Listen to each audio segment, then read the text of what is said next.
Voilà pourquoi j'adore l'histoire derrière les œuvres. 1434, un marchand italien du nom de Giovanni Arnolfini demande au peintre Jan van Eyck de réaliser un portrait. Le résultat, une œuvre qui va devenir l'un des tableaux les plus énigmatiques de l'histoire de l'art. À première vue, la scène semble paisible. Un homme et une femme dans une chambre bourgeoise richement meublée. Ils se tiennent la main. Lui est vêtu d'un manteau sombre, un chapeau élégant. Elle, en robe verte, semble presque irréelle, figée dans une posture étrange. Tout semble solennel, presque sacré. Longtemps, on a cru que Van Eyck avait représenté ici un mariage, capturant un moment intime entre deux époux, mais aujourd'hui, les historiens doutent. Ce tableau, en réalité, ne livre jamais complètement son sens. Déjà, un détail étonnant, au-dessus du miroir, Van Eyck a écrit « Jan Van Eyck a été ici », comme un témoin. Pas a peint ceci, non, il était là physiquement.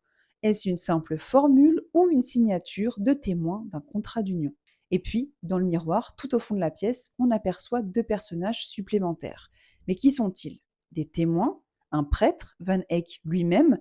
Leur présence change tout. Ce tableau pourrait être la trace visuelle d'un acte officiel, une forme de certificat à une époque où les mariages pouvaient se faire sans prêtre, mais en présence de témoins. Mais l'œuvre ne se contente pas de suggérer une union, elle est remplie de symboles. Le chien au premier plan, symbole de fidélité conjugale, la bougie unique allumée dans le chandelier alors qu'il fait jour peut être la présence de Dieu, témoin invisible, les oranges dans le rebord de la fenêtre, un luxe rare dans la Flandre du XVe siècle, signe de richesse, mais aussi peut-être une allusion au paradis perdu, et la fameuse robe verte. Elle donne l'illusion d'une grossesse, mais en réalité, elle correspond simplement à la mode de l'époque.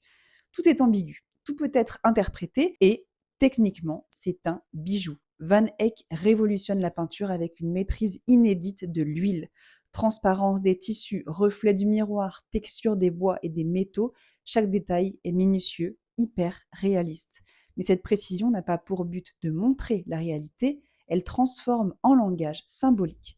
Van Eyck peint un monde où rien n'est anodin, où chaque objet raconte une histoire, et c'est peut-être ça le plus fascinant.